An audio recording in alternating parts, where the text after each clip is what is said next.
The Culinarily Challenged's Guide to Thanksgiving, a PruittWrites holiday audiobook. The turkey burnt. The dressing tasted like vinegar, and the sweet potatoes had more salt than sweetness. It was the best Thanksgiving I had ever had, even if it caused me food poisoning. No, it wasn't a coincidence. The whole family came down with it after the meal. It was the cook's fault. It had to be.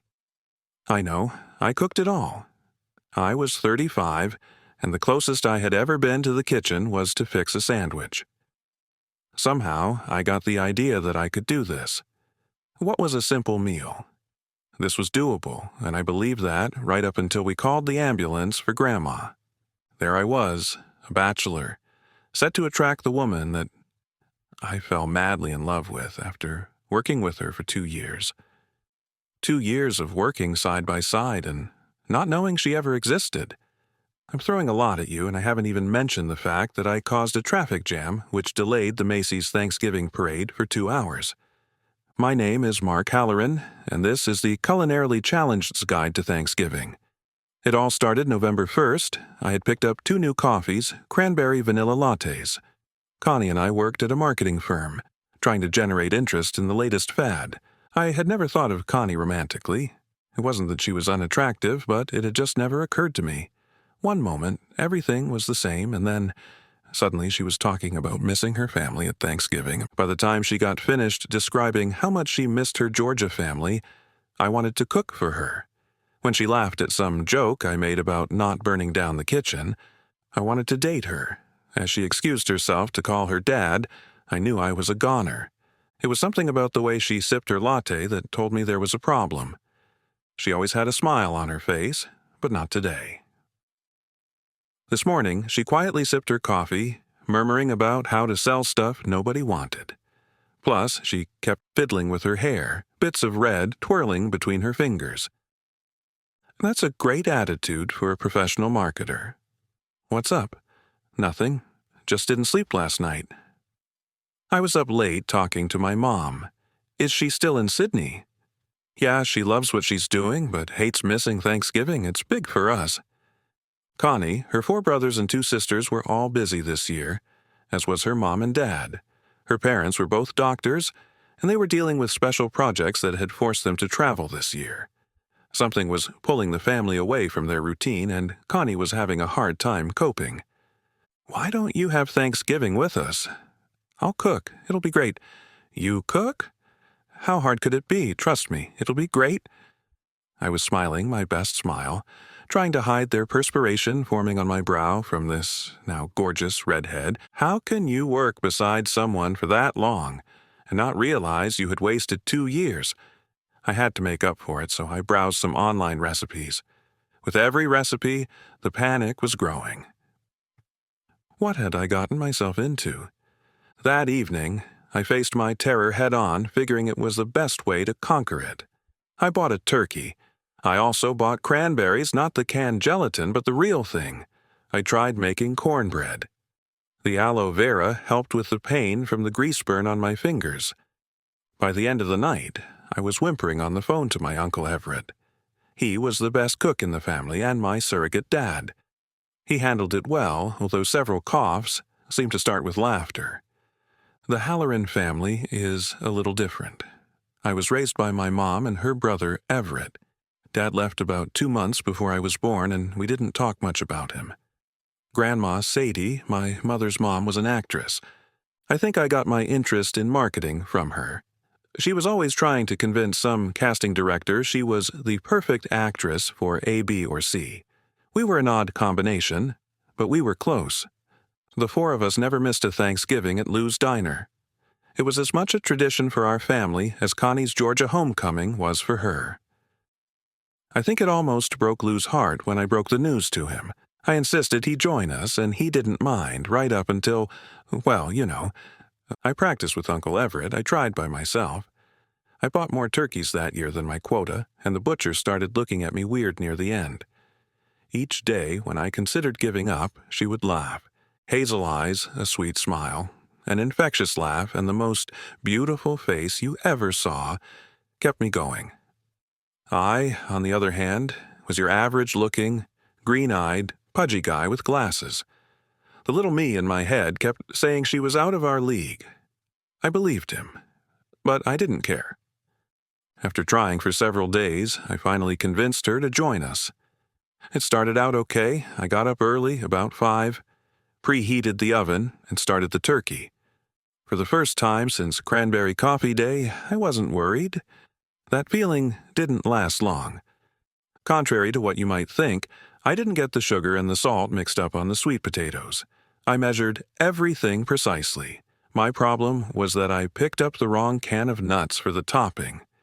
Instead of almonds, I had picked up salted peanuts and decided to double the topping. About then, Grandma Sadie called, "Mark, I need a favor before dinner. I'm up for this big part and I need you to drive me downtown." I said yes, but oh how I wished otherwise a few hours later. Apparently multitasking is as much of a mistake as the experts say it is. That's how the vinegar got into the cornbread. I can't explain the garlic in the coleslaw. A call to Lou, and he agreed to watch the oven. Grandma Sadie and I headed for her appointment. I'm a native New Yorker. Most of my adult life has been on the subway. The only reason I drive at all is because Grandma gave me her car when she couldn't pilot herself, as she puts it. I was a little distracted. That's how I hit the ambulance. Yes, the ambulance. No one was inside. It was on standby. I still say they were trying to run a red light. They said it was my fault. The driver swerved and hit a water main along the parade route. A float driver reacted to it. She turned it on, its side, and sent a whole group of spectators rambling. That's how I delayed the parade. About 4 tickets later, we were home. The turkey was overcooked, dry, and rubbery. Fear of lack of time made the classic novice mistake of not tasting anything. I'd wanted everything to be perfect. By now, I was feeling defeated. The little guy in my brain and myself were so filled with self-pity, I ran out of time to even change. There I was, answering the door in a flour-covered, stained sweatshirt, old black jeans, and scuffed tennis shoes. She was beautiful, dressed in a pink sweater and pretty as a picture. I let her in, ran to shower, and came back as quickly as I could. Grandma Sadie had her laughing about the time I lost the high school football game. Also, over a girl, a cheerleader. I spent more time watching her than playing the game. Uncle Everett told her about the time I ran for student council and lost. I'm not telling you all this to feel sorry for me. Each story made her laugh, and with that smile, I didn't care if I was the butt of the joke or not. The more she grinned, the better I felt about everything. You might think they were trying to embarrass me. They weren't. These were family stories, and that's what I had asked them for. Connie was lonely. She missed her family, so I gave her mine. Finally, we sat down to the meal, and I was heartbroken. It was the absolute worst. But my family is true blue, and somehow they ate most of it. I had to eat it. If I was going to force it on them, I had to suffer too. She didn't have to. It was bad enough to warrant any excuse. Connie didn't make one. She cleaned her plate. It wasn't an hour until we all loaded up on the way to the ER. The doctor said the primary cause of our discomfort, to put it mildly and delicately, was food poisoning. You'd think it was the turkey, but turns out it was the can of green beans. The recipe called for frozen. I opted for quick, and now I hate my once favorite vegetable. A small part of me felt vindicated, even if I couldn't say it. Oh, the meal was horrible, but at least it wasn't completely my fault, if you ignore the fact that I bought the green beans. Black Friday took on a whole new meaning. I was sure everybody in my family hated me that night, including Connie. To tell you the truth, I couldn't stand myself by that point. Other than sending them all another apology text, I didn't bother anyone that day. By Saturday morning, it was safe to move again, though I skipped breakfast. Grandma, Uncle Everett, and Lou didn't answer. Even Mom wasn't taking my calls. I didn't even try Connie. I wasn't strong enough for the rejection. Part of me said to get out of the house, to do something. The rest of me wanted to curl up into a ball and forget everything. I compromised. I made it to the couch. Every news item was about the parade disaster that I also caused. It was noon when the doorbell rang. I opened it to, ironically, a parade of people, led by Connie. Uncle Everett carried the turkey and a bag of ice. Mom had the sweet potatoes and the almonds. Grandma Sadie had the rolls and the asparagus. Lou had 2 bags of assorted things and a board game under his arm. No one brought green beans. Everything seemed fine. They just threatened me if I came near the kitchen. Connie smiled at me. "You have got to be the worst cook and the most accident-prone man I've ever known." "I know, I'm sorry. I just wanted you not to be lonely on Thanksgiving." "I know, and I'm glad. But please don't ever do it again. I can't even describe the combination of grossness you concocted." She kept talking, but I didn't hear the rest. All I heard was, "You're sweet, but no thanks." I came out of my daze to hear the last part. "You gave me a Thanksgiving. Now I'm giving you one back. Hopefully, minus the hospital stay, I gave her my best fake happy face and got through the afternoon until dessert. Had it not been for that custard pie, we probably would have gone on working together. Things wouldn't have changed. I would be miserable, loving her and hating that I was only liked. That was until we all tried what looked like a perfect dessert. I never said a word, not so much out of kindness, but for fear of lynching. You should have seen all their faces." Uncle Everett coughed, so did Mom. Lou faked a sneeze into his napkin. Her face registered surprise, embarrassment, and sadness. Grandmas are synonymous with Thanksgiving, including the old song about the woods. That day, I knew why. Grandma Sadie put her hand on Connie's. "Dear, when I dated my Charles, on our first date he tripped in the doorway. I laughed, and then I saw him. That proud man was horrified, and I had to act fast. I tripped on the rug, on purpose to show him. We were perfect for each other. I understand, although our mark is a little slow. You two go talk while we incinerate this dessert."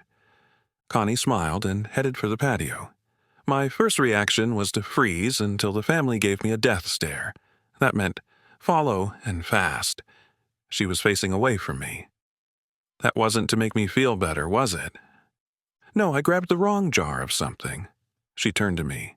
"I appreciate your grandma, but I wasn't trying to rope you. I didn't even think you were—" I stopped her. "You didn't know.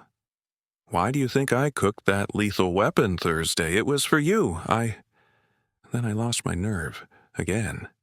She laughed through tears. "We're a mess, aren't we?" "I guess so. Maybe Grandma's right. We need each other." The 2 of us stayed out there an hour. We talked about how we could work beside each other and not see each other. Neither one of us could figure it out, but it did teach us something. To never take each other for granted. To savor every minute and to truly give thanks for each other daily. We got ready to go back inside, but not before she made one last playful joke about my cooking. I responded by taking her hand, and our first kiss followed. Much later in time, engagement, marriage, and 3 kids happened. Thanksgiving meals also got a lot better, and I'm still not allowed in the kitchen in November. That's okay. I turned out to be a pretty good cook.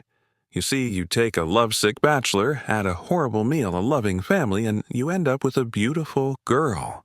So I consider myself the best chef in the world, just no green beans.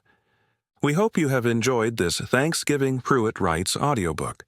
We hope you check out more of our titles at www.amazon.com/author/PruittWrites today.